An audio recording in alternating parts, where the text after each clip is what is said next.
So today we will talk about the links of transcendental dependent origination, or another way to call them is the links of transcendental dependent liberation. So the last couple of days we were talking about dependent origination in terms of how suffering arises.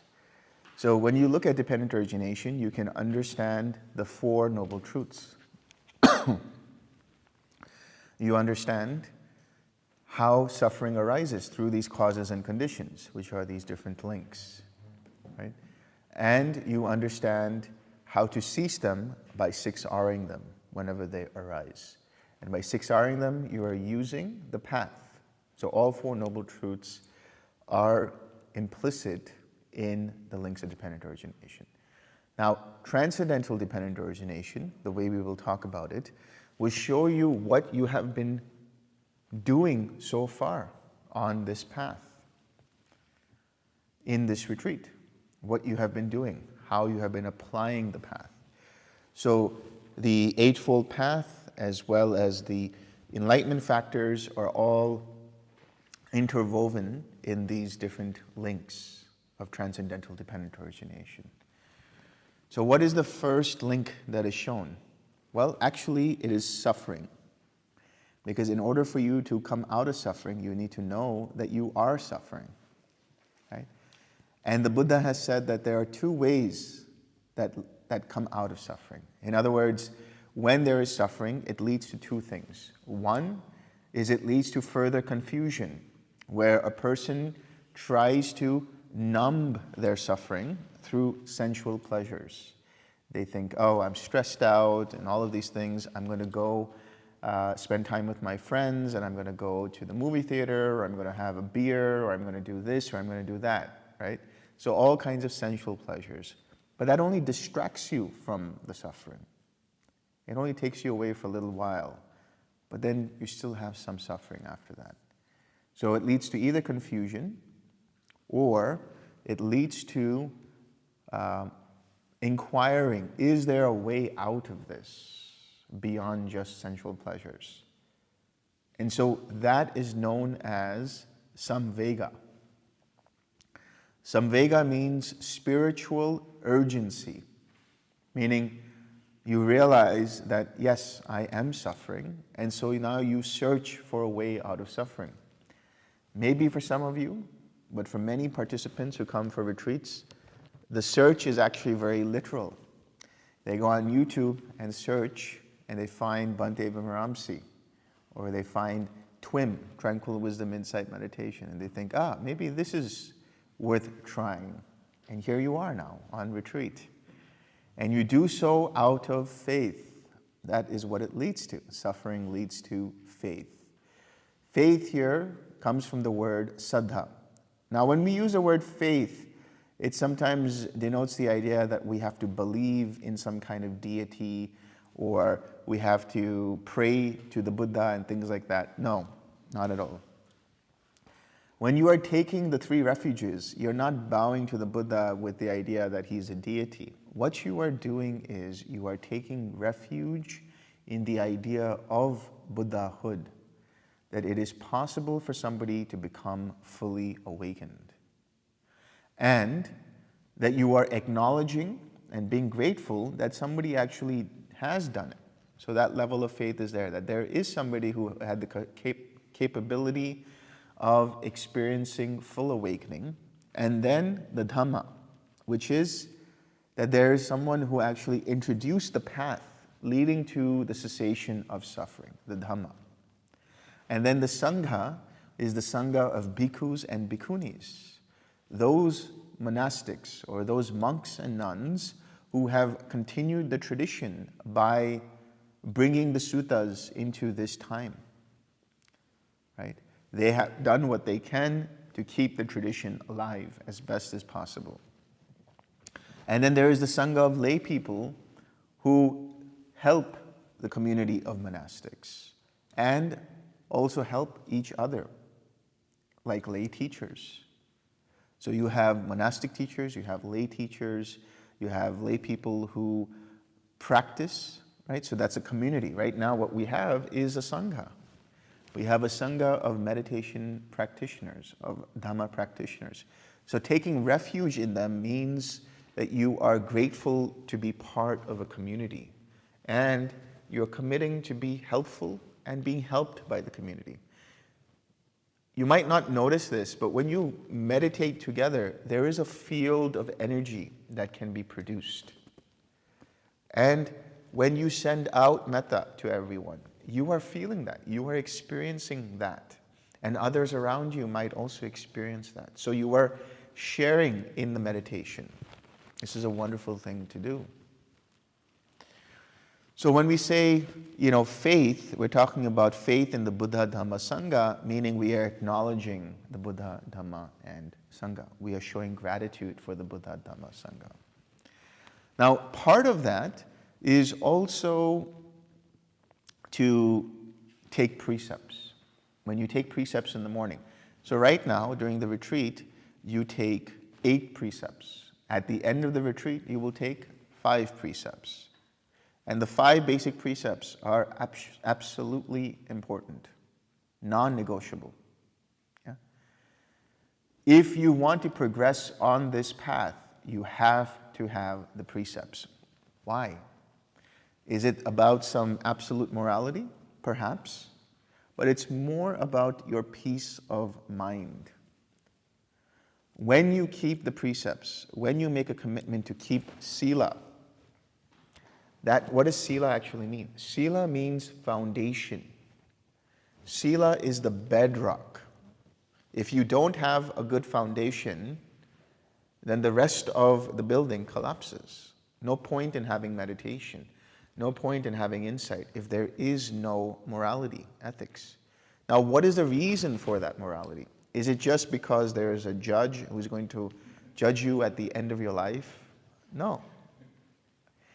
This stems from the golden rule. Do unto others as you would have them do unto you. Why? Because you know what it feels like if somebody were to hurt you. If somebody were to kill you. If somebody were to steal from you. You know how that feels. If somebody were to cheat on you. If somebody was to lie to you.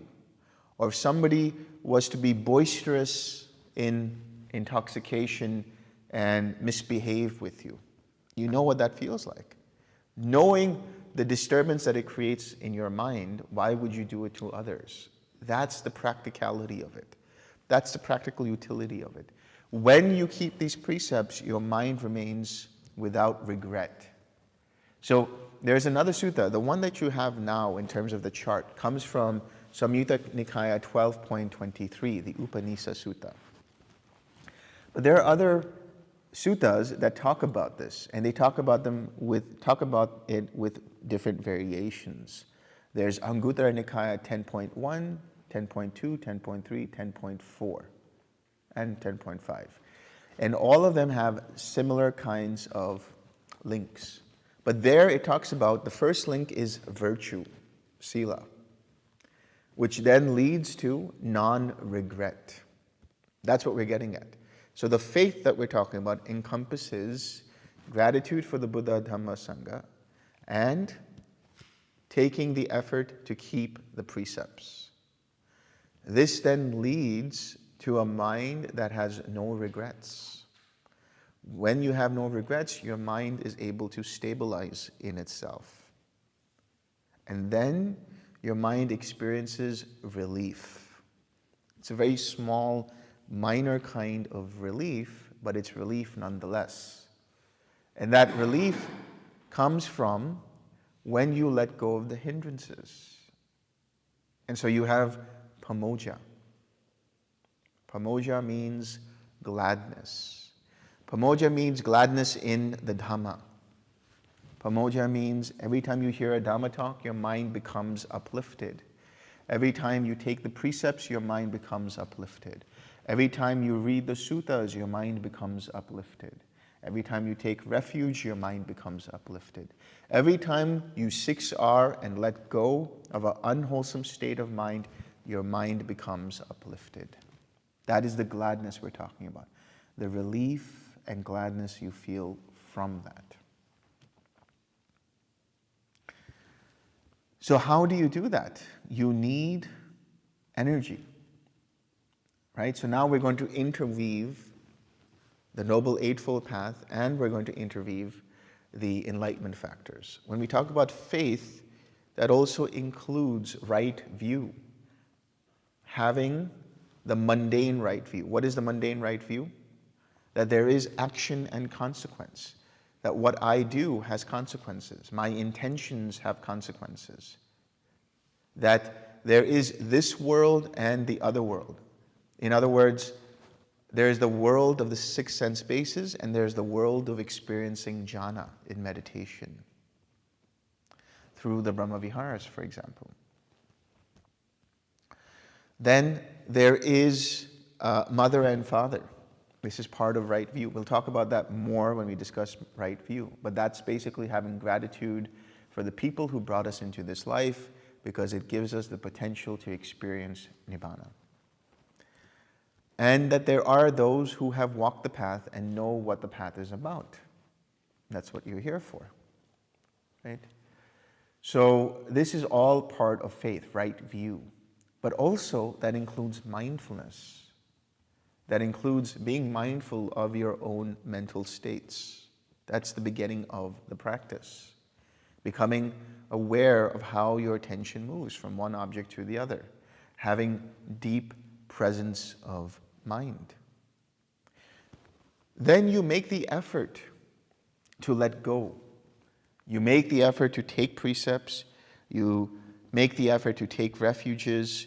You make the effort to read the Dhammapada verses. You make the effort to read the reflections about karma and so on and so forth. Then you also make the effort to let go of hindrances. That is the energy aspect, right? So the mindfulness and investigation of states. How are you investigating? You're seeing for yourself if this process works. You're seeing what states are present and what states are not present. This leads to naturally balancing the energy.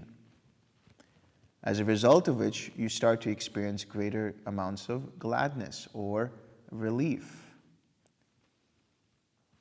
From that gladness there comes piti, or joy. So now we have joy arising.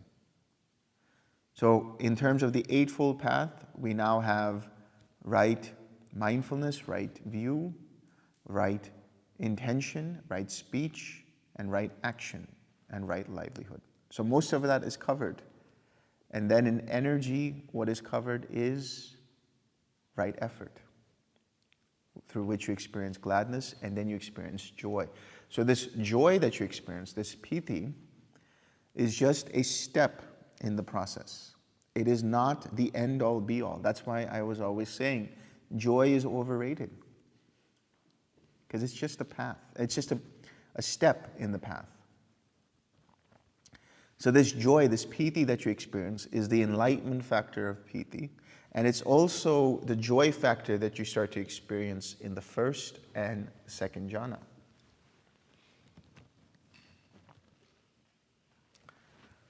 So then this joy, as you start to experience it, which means it's not just in the jhana, mind you, it's also joy in everything that you do. Bringing some level of playfulness in everything that you do. Bringing some level of gratitude and appreciation in everything that you do. Laughing, smiling, enjoying yourself.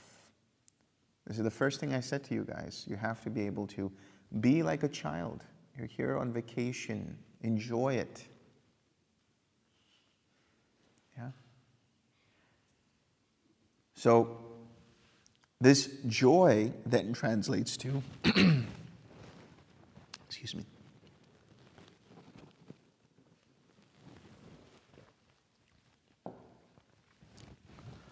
This joy then translates to what is known as tranquility. right? So this tranquility, what does that mean? It's to relax. It's to tranquilize bodily formations. It's to tranquilize mental formations. So you're doing that every time you use the 6 R's. You're letting go.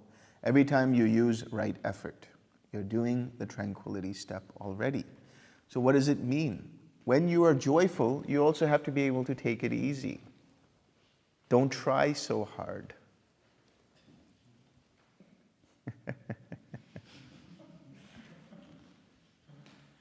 Just relax. Don't make it into a task that you have to do. Remember what I said in the beginning. When you come in for the interviews, you're not there to impress me. I'm not there to grade you. I'm not there to judge you or give you my opinion. So it's not something that at the end of this retreat, you're not going to get a certificate. I hope you know that.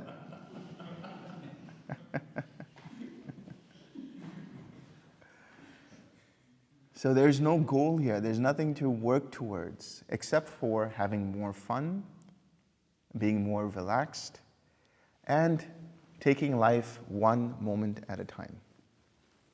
This happens through relaxing, tranquilizing, letting things go. And then this tranquility leads to sukha,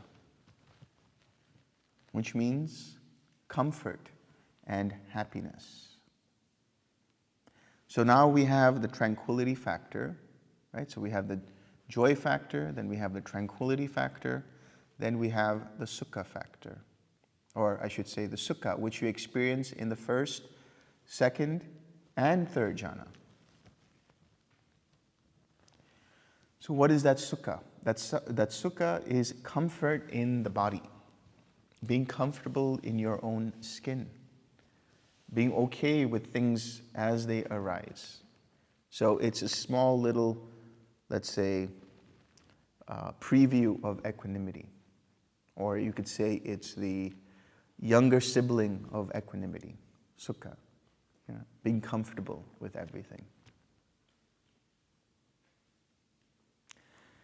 Then from that sukha, you get what is known as samadhi, collectedness.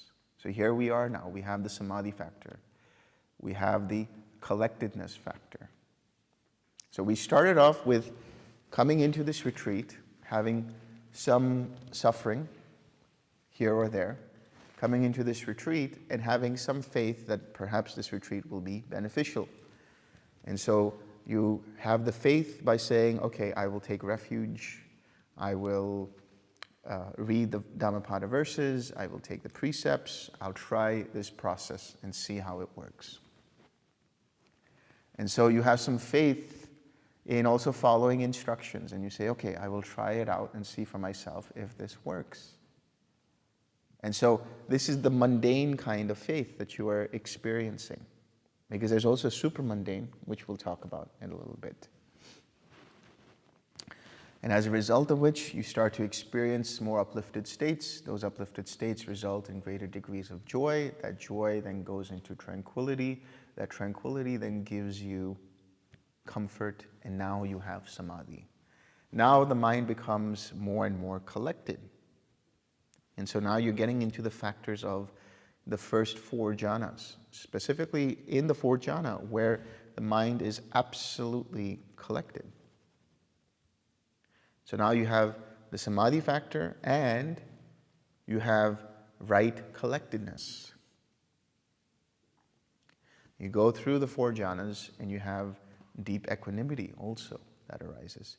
But remember, it's not just the meditation. You have to be able to have collectedness in everything that you do.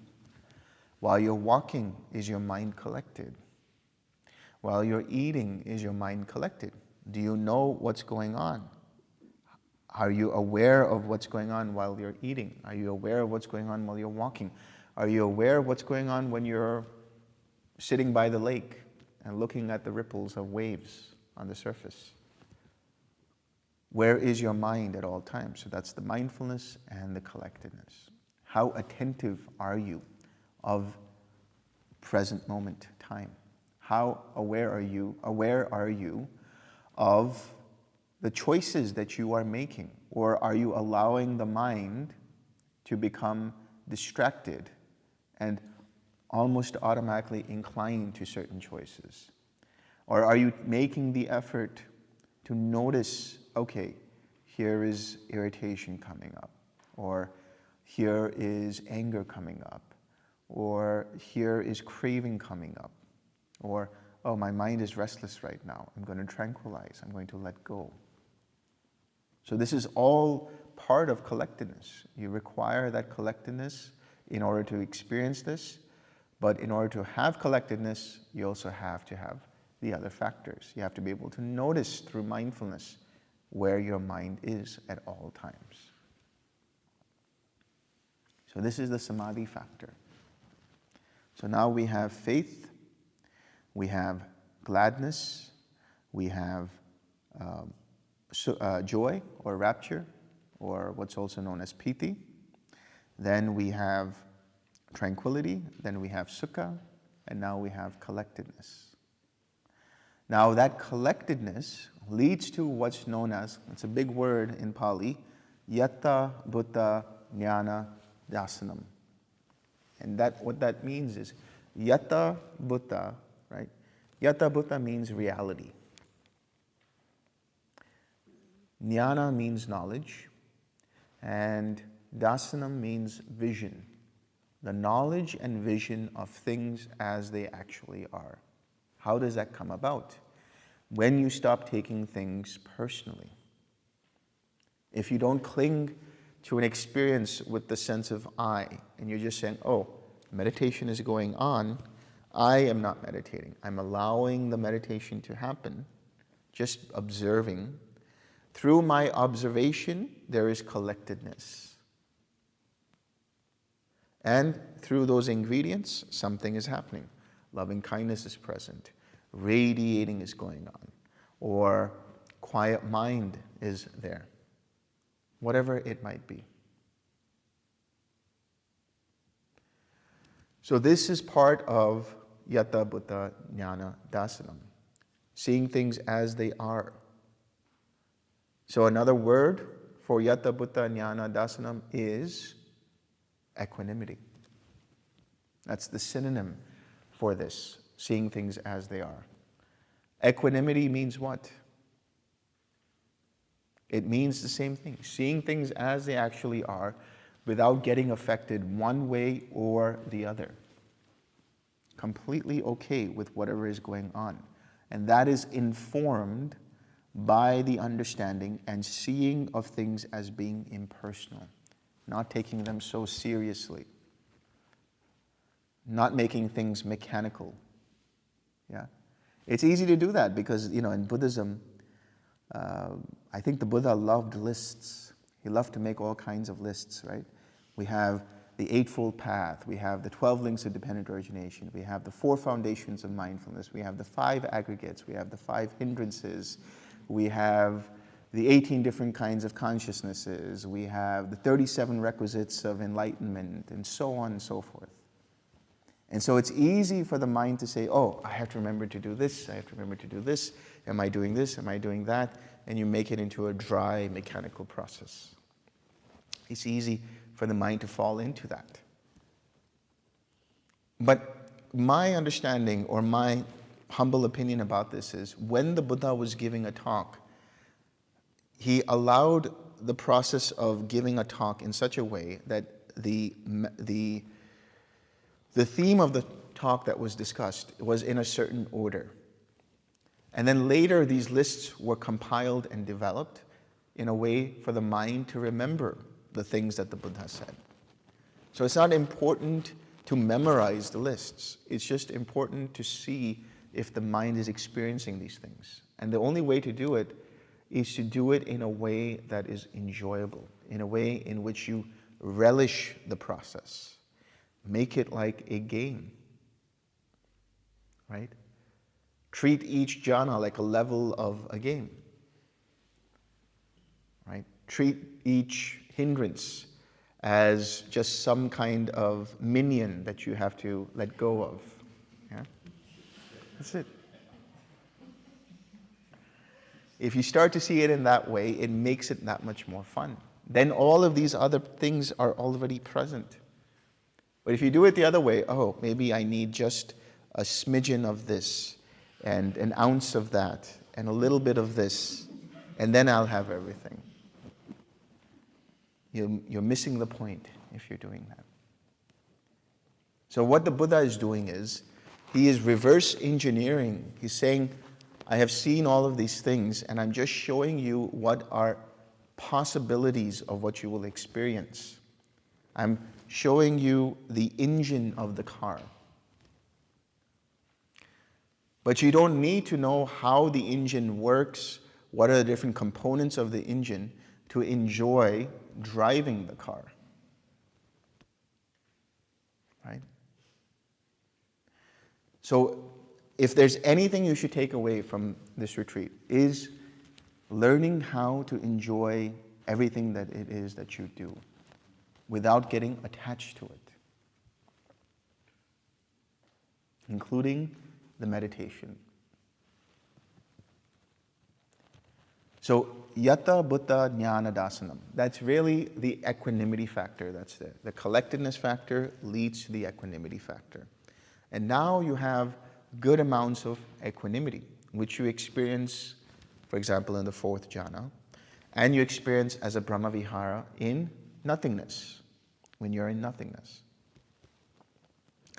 As a result of which you experience what's known as nibbida. Right? Nibbida means disenchantment.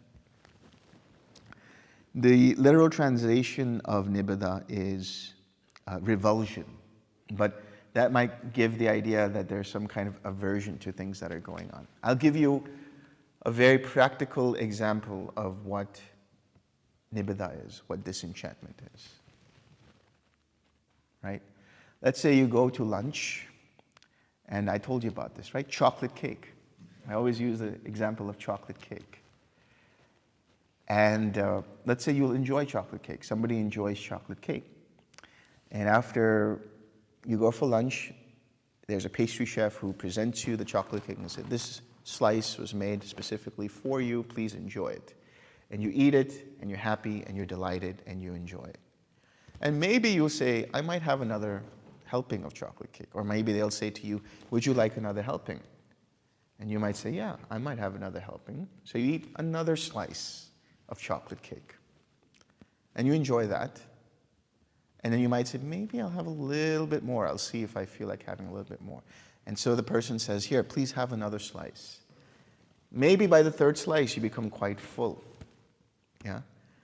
But then the person says, I've made you an entire cake, so please keep eating. Enjoy it. And so out of politeness, you might enjoy the fourth slice. But that's enough. Now you feel sick to your stomach, literally. That is revulsion. What used to be something you relish has now become a source of disgust. This is disenchantment. How does that translate in the practice? Until you get tired of the same loop of thoughts coming in and out, you won't progress. So the disenchantment is, okay, I've had enough. You can come as many times as you want. You can come and go as many times as you want. I don't care. I'm going to stay here, and I'm not going to be attached or enchanted or enamored by these thoughts. And this is why I've been saying, if that happens and you get caught up in these thoughts, what do you do? What do you do? You go back. Yeah, you 6R, right? You try to 6R. But if it doesn't work, what do? You go back to equanimity. Because you might tranquilize as best as possible. But your mind is still enamored by them. Your mind is still attached to them. Your mind is like, I still want to look at what's going on. Or it's still affected in the way like, I don't want this to be here. That's still another kind of enchantment. So what do? You say, okay, I'm going to go back and radiate equanimity again until my mind is filled with equanimity to the brim, and then allow my mind to sink back into this quiet space. Once I'm there, then whatever comes up, I'm okay with. And I just gently relax and come back anytime my mind just swerves in that direction, and I come back. And then no matter what kind of formations come up, no matter how many mosquitoes are in the hall, no matter how many doors open and close, yeah, it's okay. I've seen it all, I've heard it all, I don't care anymore. I'm just going to stay here. That is disenchantment. So if you still are affected by the external or internal distractions, go back to equanimity. You might have to do it a few times, but just go back. Okay, you can't bring up equanimity, what do? Go back to joy. Okay, you can't bring up joy, what do? Go back to compassion. Okay, you can't bring up compassion, what do? Bring up loving kindness. Okay, you can't radiate, what do? Come back to loving kindness to yourself.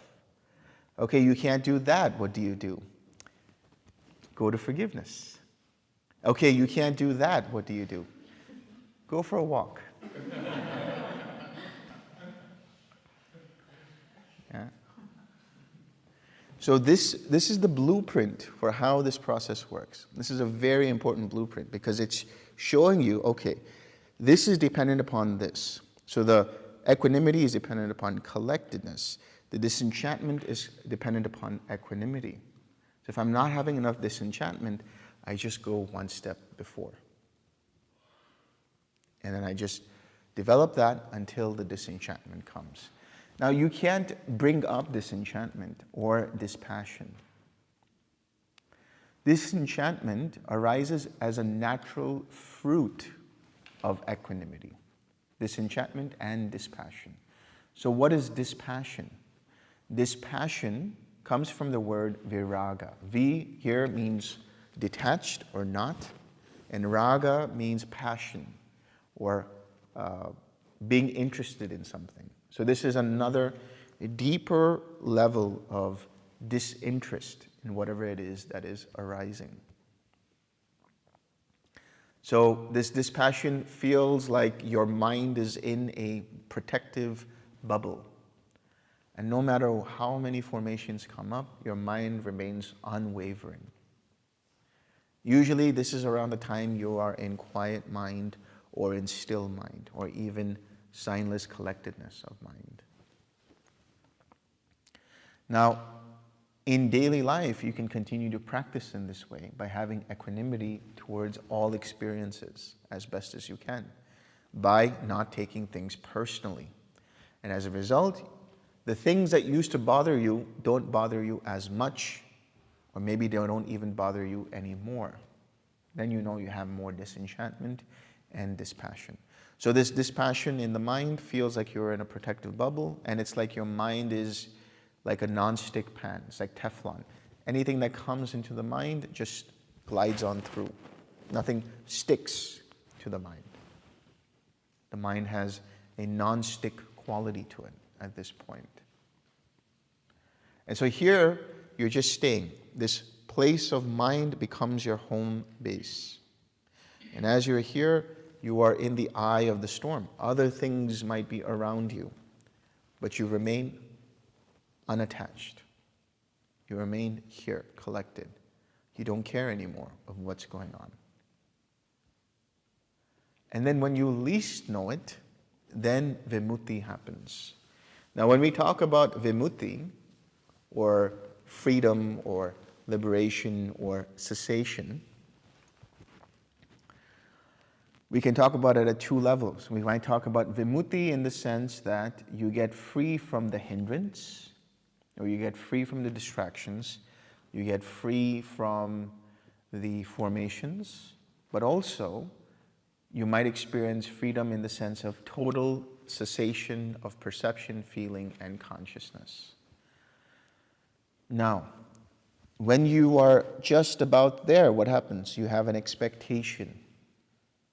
You say, I'm going to reach there. And now the mind is waiting. When is it going to happen? When is it going to happen? So that means there's still attachment. There's still enchantment. What do? Go back to equanimity. And then it sinks back in, and you don't care so much of what happens. And when you least expect it, you have cessation. And when I say when you least expect it, it can happen when you are in the meditation. It can happen while you're walking to the dining hall. It can happen while you're having breakfast. It can happen anywhere. Hopefully it doesn't happen while you're driving. Yeah? Because you do blank out for a moment. So this cessation is one other way of looking at vimutti. And then finally, liberation in terms of total liberation of the mind. Now that could mean the different stages of awakening. That could mean stream entry, that could be once returner, that could be a non-returner, or that could be fully awakened as an arhat. But regardless of what that is, it's another level of awakening. And then the final step is known as the knowledge of the destruction of the taints. So this is the reviewing knowledge. This is the knowledge that reviews and says, oh, it has been done, right? There's a statement in the suttas that the arahats use. Birth is destroyed. The holy life has been lived. What had to be done has been done. There is no more coming to be. Birth is destroyed, meaning what? No more renewal of karma, no more new birth of action. The holy life has been lived, which means what? I have done the practice. I have seen to the end of the practice. What had to be done has been done. Right? Birth is destroyed. The holy life has been lived. What had to be done has been done. There is no more new coming to be. No more new being. Meaning, now there are no more new tendencies that can arise for this mind. Now the mind is totally free from the links that cause further suffering in dependent origination. What is present now are just these 5 aggregates. The formations, the consciousness, the mentality, materiality, the 6 sense bases, contact, and feeling, and the perception that's tied to the feeling. That's the knowledge you get. My mind is absolutely mindful now. No more ignorance. My mind has no more craving now. My mind is free from wanting anything. But until that happens, what happens is you have liberation, and now you have a renewed faith. That's the supramundane faith. When you experience cessation for the first time, now you have experiential conviction that this indeed does work. Yeah? And then you have greater degrees of gladness, greater degrees of joy, greater degrees of tranquility, greater degrees of sukha, or happiness, or comfort, greater degrees of collectedness, greater degrees of equanimity, more wisdom to see that this is an impersonal process, and then more disenchantment, more dispassion, and then again, another cessation, more vimutti. And so this process is really just rinse and repeat, doing the same thing over and over until you don't have to do it again. So these are the cheat codes to the game. If you apply these cheat codes, everything will function smoothly.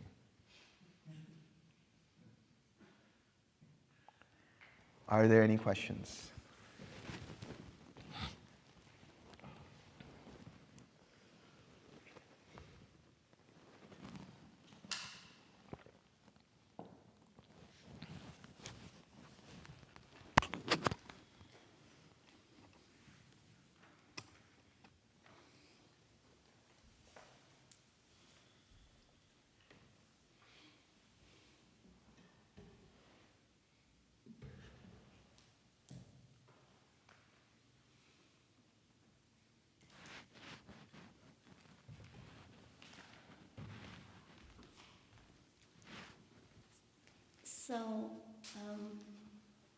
when there is a final cessation or arahantship,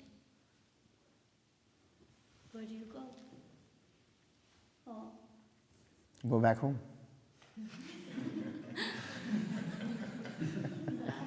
I could feel some kind of nervousness towards not being there anymore.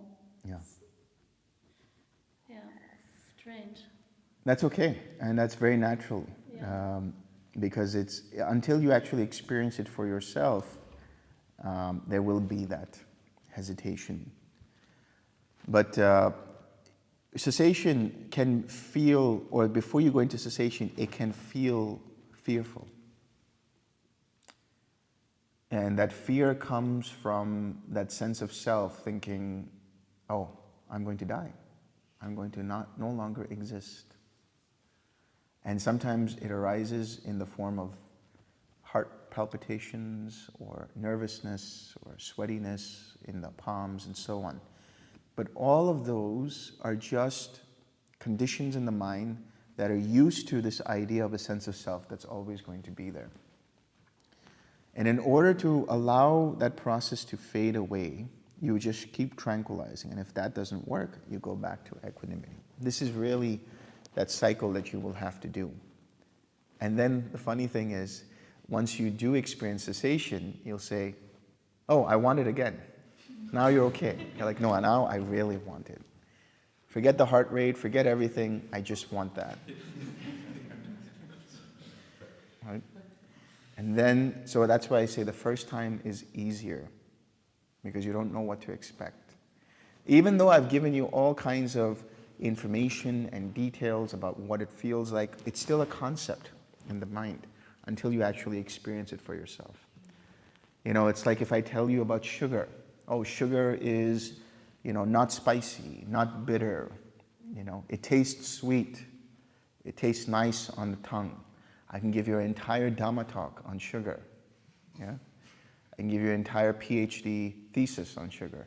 But unless you experience it for yourself, you won't know what the taste is like. So the concepts that are there about, oh, this is what Nibbana might be, this is what cessation might be, this is what arahantship might be, they will remain there until you actually experience it. But for you to soften the concepts, you just need greater degrees of relaxation, equanimity, joy, and so on. Everything else will take care of itself. If you enjoy the process as best as you can, before you know it, you're there, and you will think, oh, it was only this. So the other thing is sometimes people will come into an interview and say, I'm kind of scared if I go all the way, what will happen to me in terms of my life? And I say, if you're scared, it won't happen, so not to worry.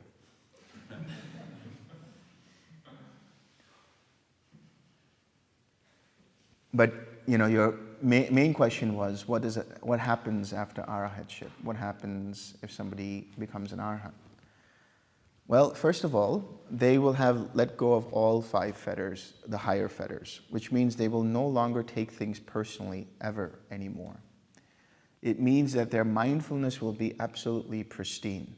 It means they won't have any more restlessness, which means when they come to sit down for the meditation, there's no time required for the mind to go right there to its object. There's nothing to let go of. And it means that they can be in a state of happiness and joy and free of suffering every single moment. I would think those are pretty good selling points for arahantship.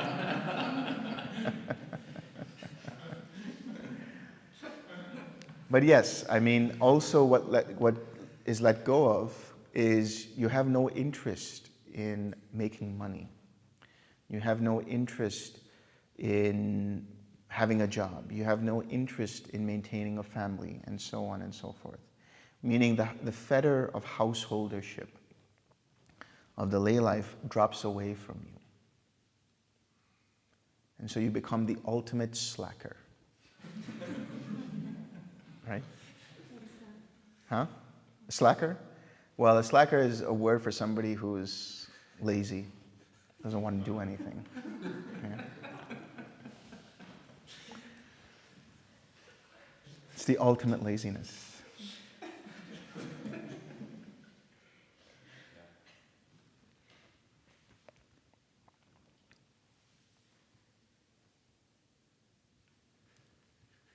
Any other questions? Yeah. Wait, there are two of them, so yeah, go ahead.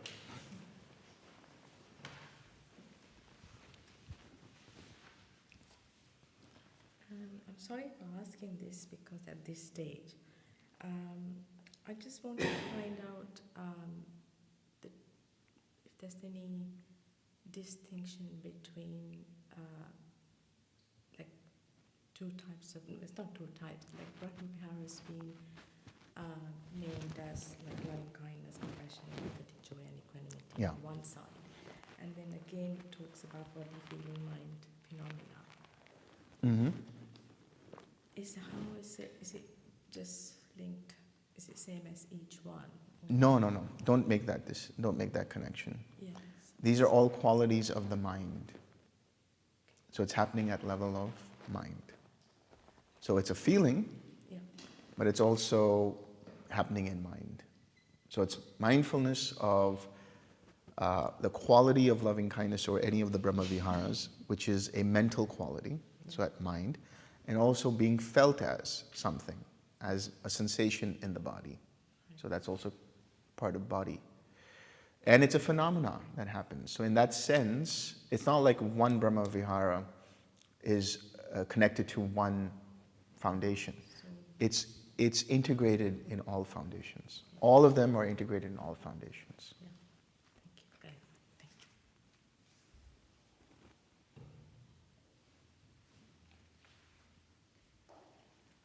you. You said that in daily life we somehow practice the disenchantment. But I have a very creative profession. So if I'm not curious, if I'm not enchanted with what I'm doing, I somehow be in that state longer than other meditators, let's say. Right. How to deal? Yes. So this is a good question because there's two ways to look at this. The first way is, yes, you can be enchanted by what it is that you're trying to create, and you will go into a certain kind of flow. Yeah. But if you are in that flow, you might also notice when you come out of that flow, there can be tiredness afterwards. There can be a certain low energy that happens afterwards. That's one way of looking at it. The second is intuition, using intuition. And intuition comes from when the mind is very still. So the birthplace for intuition is the quiet mind. And when you use intuitive understanding, then your creativity becomes, it doesn't come from the mind, let's say. It doesn't come from thinking about things or doing things. It's a different kind of flow, which doesn't have any kind of energy loss to it.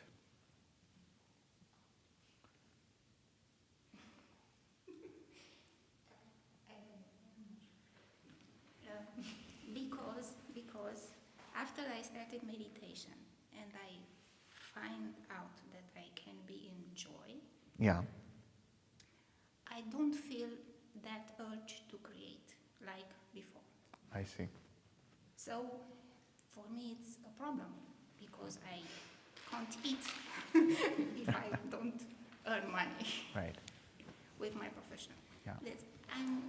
I struggled with this problem for 3 or 4 years now, and I didn't find a solution. Have you thought and about? The more I meditate, the less I want to create. Right. Have you thought about finding another job? Yes. You just don't have motivation. Sorry? You don't have any motivation? Yes, I can be in that flow, I can be in that joy without creating something. So So why creating? Yeah, exactly. Why? Exactly. So if I don't create, I don't earn money. Right. I'm hungry. Right. Well. So I have a problem. But I think you have to disengage the idea that if you are creative, only then you will make money or whatever it is. If you can somehow infuse the joy in everything that you're doing, including the work, then the work doesn't seem like work anymore. That's one aspect. But the second part is when you are feeling content, when you are feeling joyful, then whatever it is that you're doing becomes added onto it, becomes extra. That's the way to look at it. So when we talk about happiness and joy and things like that, usually people are the other way around, right? They have to do something in order to be fulfilled. They have to do something to feel content. And then they feel content, but it's a temporary kind of contentment. But if you're already content, then the creativity is just a bonus. If you treat it that way, and then with that, you do the work, right? So I think it's a matter of the joy being of making you feel so content that you don't have any more motivation. Now, there's two things you can do. One is you can let go of your work and join the Sangha, or you could try to infuse some level of mindfulness in everything that you're doing. So the joy might be too much there. It's not like you can ever have too much of contentment. Contentment's always good. But you have to be practical about things. If you want to continue, let's say, living a life where you have to create and earn money and things like that. So everything in balance. When you come into retreat mode, obviously you can let go of all of that and be as joyful and content and so on as you can. But when you go back to the lay life, and I'll talk to you about that more tomorrow, but essentially you have to create a balance. It's all about balance.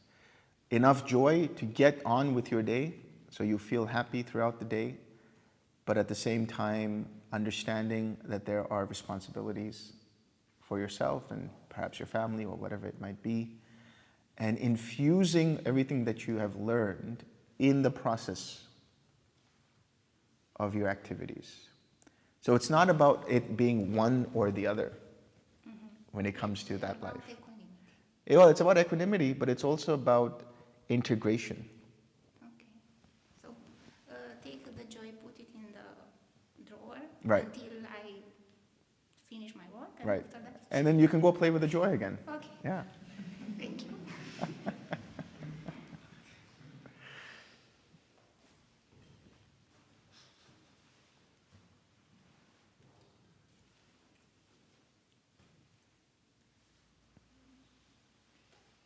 Any other questions?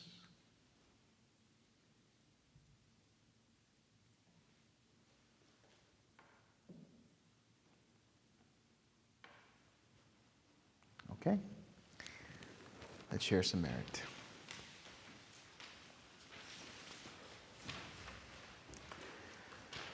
May suffering ones be suffering free, and the fear-struck fearless be. May the grieving shed all grief, and may all beings find relief. May all beings share this merit that we have thus acquired for the acquisition of all kinds of happiness. May beings inhabiting space and earth, devas and nagas of mighty power, share this merit of ours. May they long protect the Buddha's dispensation. Sadhu, sadhu, sadhu.